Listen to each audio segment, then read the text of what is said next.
able to help you generate the off-market opportunities so you could get deals done yourself and really own it, it'll have a big impact on your business immediately, right? So that's what I'm going to focus on. Now, I had, I think, 30 minutes set aside from this. I'm going to talk super fast, which I usually don't do when I'm presenting, but I want to get through everything and have time to answer questions, okay? So I believe that if you cannot do off-market business, the value proposition that you offer buyers up front is weak because you're just like everyone else. Yes, you may help them negotiate better and there's advantages because you educate them and that kind of thing. But if you're really trying to differentiate your business, if you go out and find off markets and you're good at that, people will hire you. And I know this because we've grown to the top team in the entire DMV by really going heavy on this. And to give you guys statistics, 28%, almost 30% of our business, even though we did close to 700 transactions, were done off market, okay? So when you think about it that way, it's a huge attraction for buyers when you can say this. How many of you guys, I'm going to use me again, how many of you guys talk about off markets up front when you're trying to convert the lead to an appointment? Just raise your hand if there's a way for you to say, yes, me, I do. Awesome. They're still saying they can't hear me. Can you guys hear me now? Hello? Yes. Okay, cool. Okay. Awesome. A lot of you can hear me fine. I'll hold this, even though I don't love microphones, just to make sure that you guys can hear me. Okay. So when I'm telling you these numbers, I'm not telling you the numbers to brag. I'm telling you because you have to be able to create this opportunity with more off markets. And if you can do that, you're going to own your market and you're going to grow a lot faster because people will refer you more business when you find them a home that they could not have found without you. And I think that makes sense to all of you. And they're saying we have just started talking about off markets. Yes. Okay. So if you want to sell off markets, you have to be able to find them. So we're going to talk about 16 strategies for how we find them. So in our MLS and also in Remine, which how many of you guys have Remine? Anyone have Remine in their market? Let me know if you do. Can you explain off market? Yes, absolutely. An off market property is a property that is not listed on the MLS. So let's imagine that you have a buyer. They have very specific needs. They want a 2-bedroom, 2-bathroom condo in a specific building, and you know that's what they want, okay? Your job, in my opinion, as the real estate agent is to be incredibly proactive and to go out and find that exact property by looking at what has sold and identifying the properties that are the right fit, okay? So now I'm going to talk to you about all the different strategies about how to find it. And expireds, yes, I would include expireds in that. And if you have my husband's book sitting next to me here, he talks a lot about how he did this in his first year in the business. And that's how he did 22 million in sales in his first year, okay? So landlords, you can find out in the neighborhood, the things that match the criteria. We're going to go with the 2-bedroom, 2-bathroom in this case. Oh, the book is the Hyperlocal HyperFast Real Estate Agent. Okay. So if you guys haven't read it, you absolutely should read it. I don't know if anyone on my team is there, but if you are, if you can just put the link to Dan's book, that would be great. Or even, I think we have a funnel where you can get it for $1, right? Free plus shipping. So we'll work on getting that link and having somebody post that in there if you can help them with that, Dan. And you'll get to see his specific, yeah, so one of our admin is going to do that. You'll get to see the specific letter that he used to get a lot of off-market opportunities for a buyer. That led to like 6 transactions. And he walks you through the money and the strategy and how he did it exactly. So it's step by step by step. Highly recommend it. Landlords, you're going to look in the MLS and find out who are the absentee owners. In our MLS, you can find that. In Remine, it's visual and very easy to find it. Remine is an add-on that most of your MLSs have. Some of you might not even know it. And it enables you to even see how much is left on the mortgage, right? All of these different factors. So you can reach out to the landlords and say, hey, I noticed that your lease is coming to an end in 2 months. Would you consider selling if I were to bring you an offer? right? So you're providing an opportunity that without you, your client wouldn't have access to that property. Does that make sense to everybody?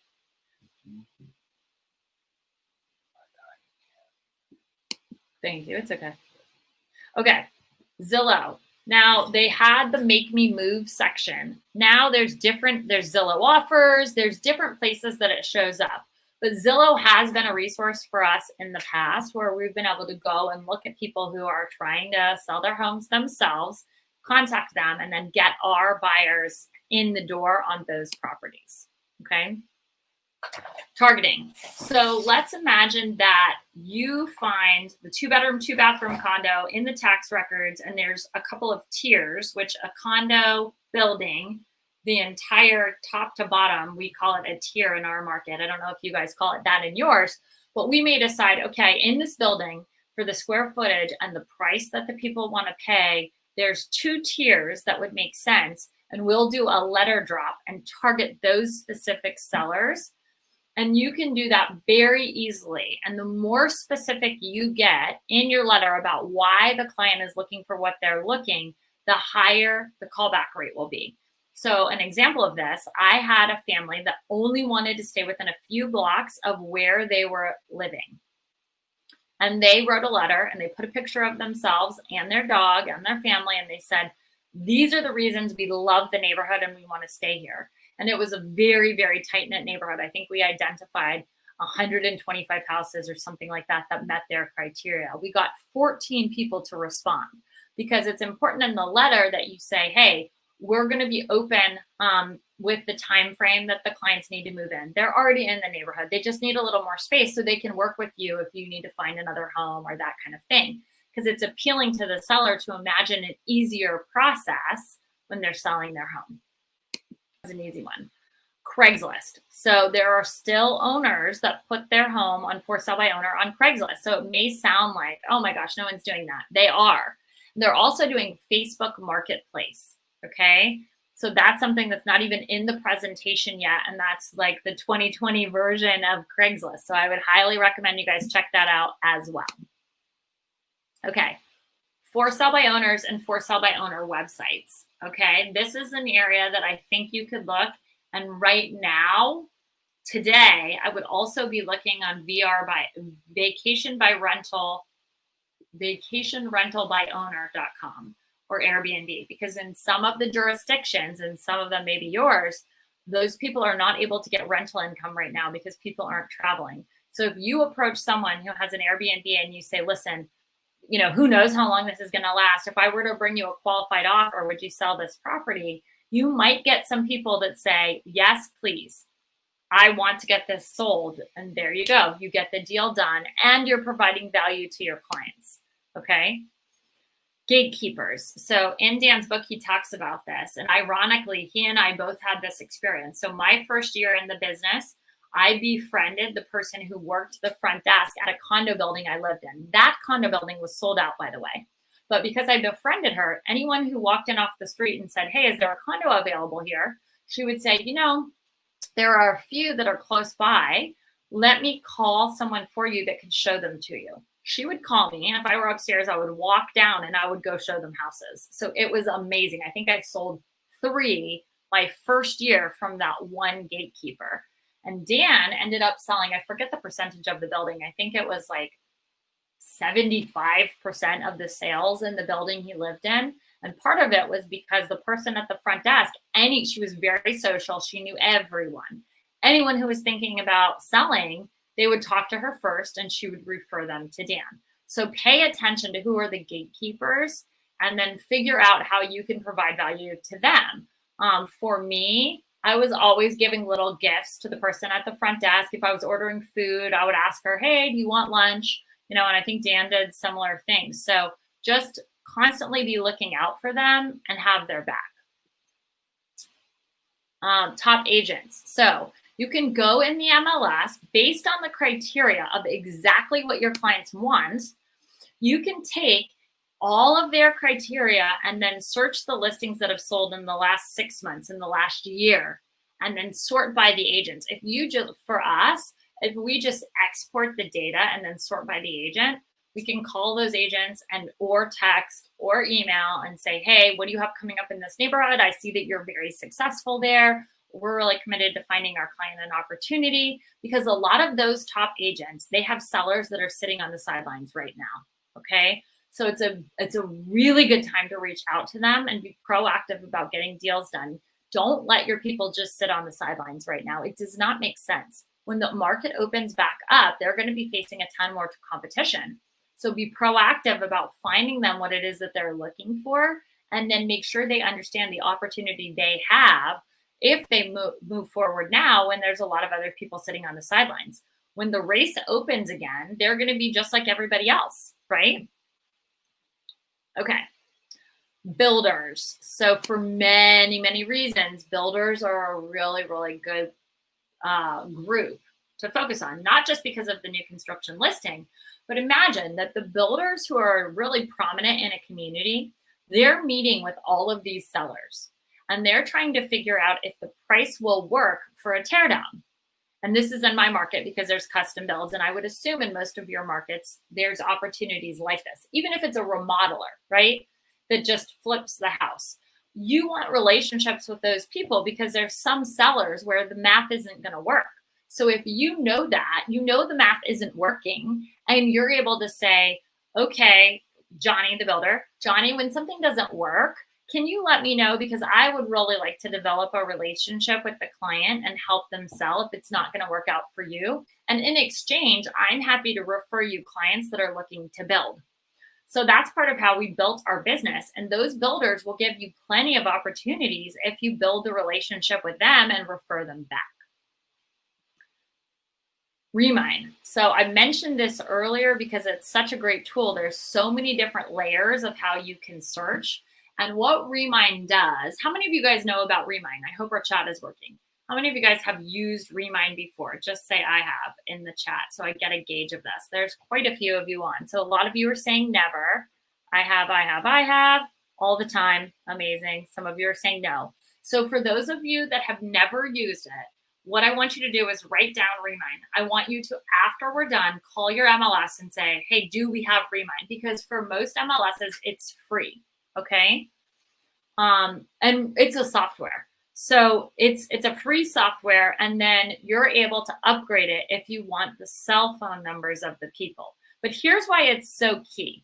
It takes data. So this is creepy, big brothery. Some of you are like, I don't like it. Okay, well, you don't like it, but everybody else is using it. And so if you don't use it, you're going to be left behind. So imagine that, and this is a creepier story. It's a creepy story. But there was a guy who found out his teenage daughter was pregnant. Why? Because there was all these ads that started arriving for diapers and for baby wipes and all this stuff. And he's like, what is going on? Well, the credit card data shows if someone buys a pregnancy test. And so then they start sneaking ads in based on that. So basically Remine buys all of this data and they layer it based on the habits that they've seen for consumer spending. And Evites is another area where Evites, that's data that's purchased from Evite. That's how they make their money, right? So if you're having a baby shower or a wedding shower or whatever the event that you're having, sometimes that's an indicator that you might be more likely to sell. So in Remine, there's a sell score. So you can then search your client's criteria and sort by the sell score. And some of those people may be likely to sell in the next 0 to 3 months. That's a way for you to also narrow your farm. So if you were spending a lot of money farming in a print capacity and sending mail, this is a way for you to say, oh, I want to grow my market share and I want to keep in front of my farm. But if I wanted to reduce my cost on 500 people that I'm farming to only the 20% that are most likely to sell first based on this data, you could save $300 a month and put that towards Facebook ad spend and test digital while you're still getting the benefit of traditional. Okay, I digress. Okay, so there's a lot of different strategies out there. There's the tugboat strategy where you're basically pulling people along And then you're pulling them into your influence. So all of this is giving you the power to not only influence those sellers to think about selling because you're getting in front of them first, it's also giving you the ability to influence your buyers as long as you communicate proactively what you're doing to solve their challenges and how you're looking for houses for them. You're going to be so much more proactive than other people that they're going to want to keep referring you and keep referring you. A couple of you are mentioning you can't see the chat. So I would recommend that you guys just refresh real quick, jump out and back in, and then you should be able to see it. I've had to do that a couple times today. Okay, so expireds and withdrawns, especially right now. There are a lot more people that are temp off, expired, withdrawn. You either checking in with the agent if it's temp off or checking in with the client directly if it's withdrawn to try and procure that opportunity for your client is a smart thing to do. I really recommend all of you doing that right now. Because again, it's a place that other real estate agents, you would think it's obvious. A lot of you are like, well, yeah, I'm doing that. Great. A lot of other people aren't. They're just waiting for it to be active on the market and they're not even making that phone call. So I highly recommend it. Probate. So there is a legal right for you to request information from the county. And right now with the county being, most of them being shut down and only virtual, it might even be an easier time to do it. For us, we developed a relationship with a person and we started sending someone to collect the data once a week.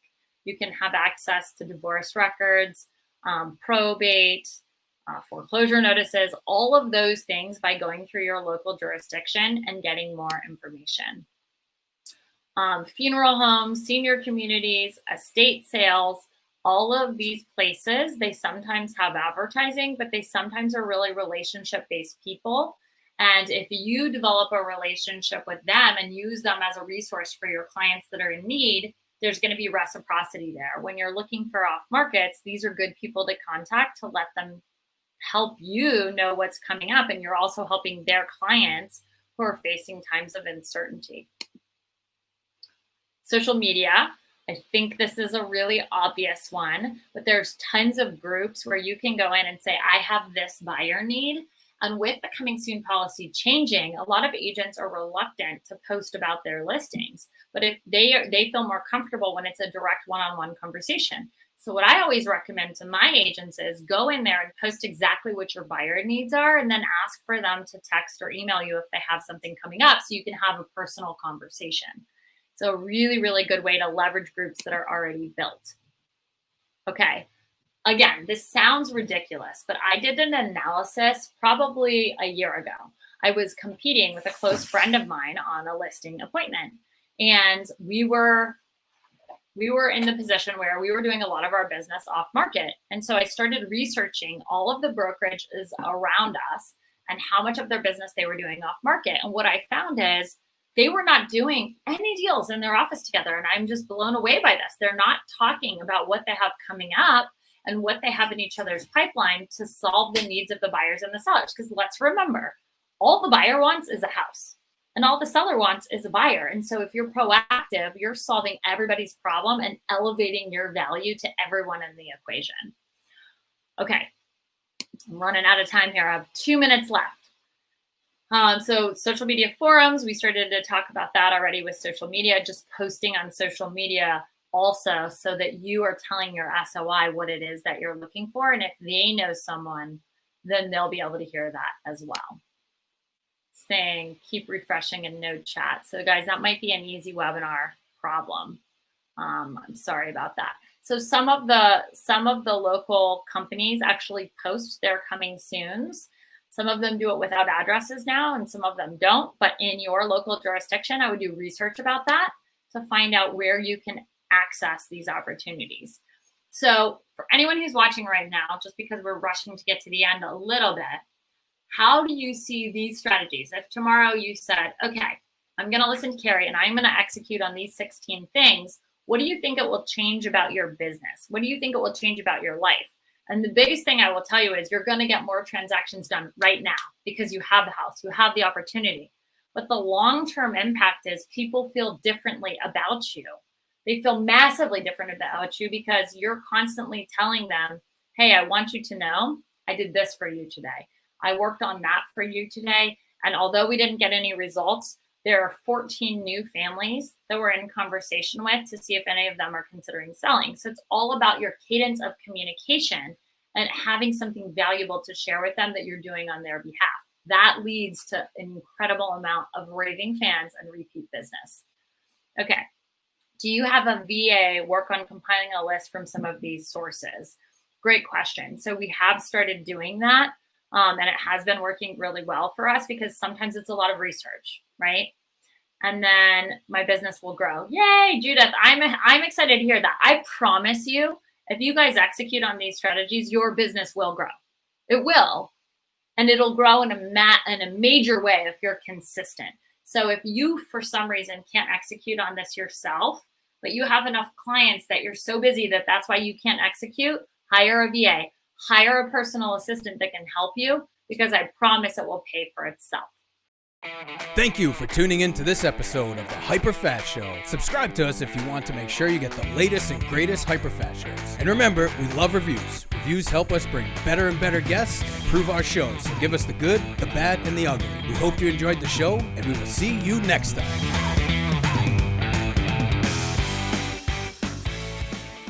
Thanks for staying to the end of our video. For more videos like this, click here.